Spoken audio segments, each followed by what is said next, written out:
Current affairs 2026 August 25 ചൊവ്വ. ചോദ്യം 1. 2026 August 25-ന് 10 വർഷം പൂർത്തിയാക്കിയ ഇന്ത്യയുടെ ഡിജിറ്റൽ പേയ്മെന്റ് സംവിധാനമേത്? ഉത്തരം UPI Unified Payments Interface. Unified Payments Interface UPI 2016 August 25-നാണ് National Payments Corporation of India NPCI പൊതുജനങ്ങൾക്കായി ഔദ്യോഗികമായി പുറത്തിറക്കിയത്. ആരംഭിച്ച തീയതി 2016 ഓഗസ്റ്റ് 25. 10 വർഷം പൂർത്തിയാക്കിയത് 2026 ഓഗസ്റ്റ് 25. ചോദ്യം 2.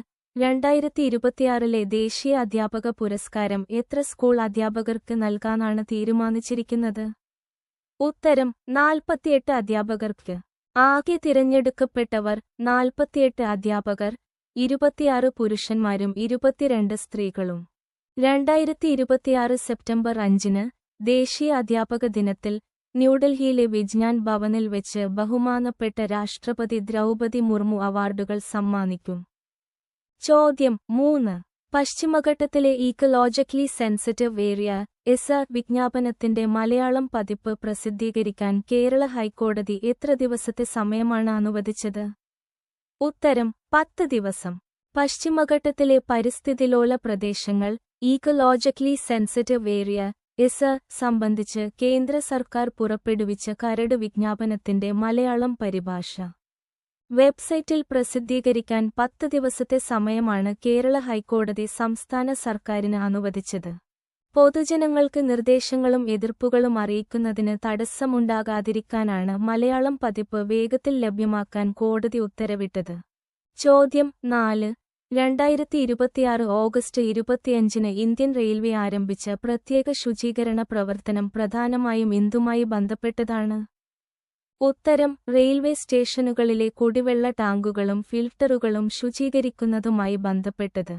യാത്രക്കാർക്ക് സുരക്ഷിതവും ശുദ്ധവുമായ കുടിവെള്ളം ഉറപ്പാക്കുന്നതിനായി റെയിൽവേ സ്റ്റേഷനുകളിലെ കുടിവെള്ള ടാങ്കുകൾ, വാട്ടർ ഫിൽട്ടറുകൾ, പ്യൂരിഫിക്കേഷൻ സിസ്റ്റങ്ങൾ എന്നിവ സമഗ്രമായി ശുചീകരിക്കാനും അണുവിമുക്തമാക്കാനുമാണ് ഇന്ത്യൻ റെയിൽവേ ഈ പ്രത്യേക പ്രചാരണം ആരംഭിച്ചത്.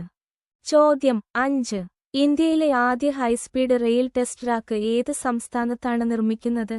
ഉത്തരം രാജസ്ഥാൻ. രാജസ്ഥാനിലെ ദിദ്വാന കുചമാൻ ജില്ലയിലെ നവ ഭാഗത്ത് 60 കിലോമീറ്ററോളം ദൈർഘ്യമുള്ള standard gauge test ട്രാക്കാണിത്. Vande Bharat, bullet ട്രെയിനുകൾ ഉൾപ്പെടെയുള്ള അതിവേഗ ട്രെയിനുകളുടെയും മറ്റ് റെയിൽവേ സാങ്കേതികവിദ്യകളുടെയും സുരക്ഷാ പരിശോധനയും വേഗതാ പരീക്ഷണങ്ങളും നടത്തുന്നതിനാണ് ഇത് നിർമ്മിക്കുന്നത്. ചോദ്യം 6. ദക്ഷിണ ചൈനയിലും വടക്കൻ വിയറ്റ്നാമിലും വെള്ളപ്പൊക്കത്തിനും മണ്ണിടിച്ചിലിനും കാരണമായ ചുഴലിക്കാറ്റിന്റെ പേരെന്ത്? ഉത്തരം ടൈഫൂൺ നാറ. 2026 ഓഗസ്റ്റ് 23. 25 കാലയളവിൽ ടൈഫൂൺ നാറ മൂലമുണ്ടായ കനത്ത മഴ തെക്കൻ ചൈനയിലെ ഗ്വാങ്ഷി ഉൾപ്പെടെയുള്ള പ്രദേശങ്ങളിലും വടക്കൻ വിയറ്റ്നാമിലും വ്യാപകമായ വെള്ളപ്പൊക്കത്തിനും മണ്ണിടിച്ചിലിനും കാരണമായി. ചോദ്യം 7.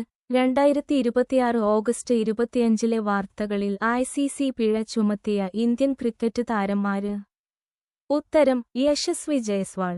ശ്രീലങ്കയ്ക്കെതിരെയുള്ള കൊളംബോ 2ാം ടെസ്റ്റ് മത്സരത്തിന്റെ ആദ്യ ദിനത്തിൽ 2026 ഓഗസ്റ്റ് 23 ശ്രീലങ്കൻ പേസർ അസിത ഫെർണാണ്ടോയുമായി മൈതാനത്തുണ്ടായ വാക്കുതർക്കത്തെയും പെരുമാറ്റച്ചട്ട ലംഘനത്തെയും തുടർന്നാണ് ICC ഇവർക്കെതിരെ നടപടിയെടുത്തത്.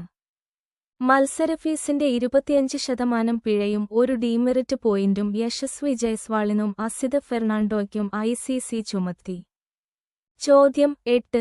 2026 സെപ്റ്റംബർ 1 മുതൽ ആരംഭിക്കുന്ന ചൈന മാസ്റ്റേഴ്സ് സൂപ്പർ 750-ൽ നിന്ന് പിന്മാറിയ ഇന്ത്യൻ ബാഡ്മിന്റൺ താരം ആര്? ഉത്തരം PV സിന്ധു. 2026 സെപ്റ്റംബർ 1-ന് ആരംഭിക്കുന്ന ചൈന മാസ്റ്റേഴ്സ് സൂപ്പർ 750 ടൂർണമെന്റിൽ നിന്ന് PV സിന്ധുവിനൊപ്പം ഇന്ത്യൻ താരം ആയുഷ് ഷെട്ടിയും പിന്മാറിയിട്ടുണ്ട്. ലോക ബാഡ്മിന്റൺ ചാമ്പ്യൻഷിപ്പിലെ കഠിനമായ മത്സരങ്ങൾക്ക് ശേഷമാണ് ഇരുവരും വിശ്രമത്തിനായി ടൂർണമെന്റിൽ നിന്ന് പിന്മാറാൻ തീരുമാനിച്ചത്. ചോദ്യം 9. 2026 ഓഗസ്റ്റ് 25-ന് ഇന്ത്യ സന്ദർശനവുമായി ബന്ധപ്പെട്ട് വാർത്തകളിൽ ഇടം നേടിയ ചൈനീസ് പ്രസിഡന്റ് ആര്? ഉത്തരം ഷീ ജിൻപിങ്. 2026 സെപ്റ്റംബർ 12, 13 തീയതികളിൽ ന്യൂഡൽഹിയിൽ വച്ച് നടക്കുന്ന BRCS ബ്രിക്സ് സമ്മിറ്റ് 2026 ഉച്ചകോടിയിൽ പങ്കെടുക്കാനായി ഷീ ജിൻപിങ് ഇന്ത്യ സന്ദർശിക്കാനൊരുങ്ങുന്നു എന്ന വാർത്തയാണ് 2026 ഓഗസ്റ്റ് 25 പുറത്തുവന്നത്. 7 വർഷത്തെ ഇടവേളയ്ക്ക് ശേഷമുള്ള അദ്ദേഹത്തിന്റെ ആദ്യ ഇന്ത്യ സന്ദർശനമാണിത്. 400ഓളം ഉദ്യോഗസ്ഥരടങ്ങുന്ന വലിയൊരു പ്രതിനിധി സംഘത്തോടൊപ്പം അദ്ദേഹം ഉച്ചകോടിയിൽ പങ്കെടുത്തേക്കും. ചോദ്യം 10. 2026 ഓഗസ്റ്റ് 25 വിദേശകാര്യ സഹമന്ത്രി ജിതിൻ പ്രസാദ് ഔദ്യോഗിക സന്ദർശനം നടത്തിയ രാജ്യം ഏത്?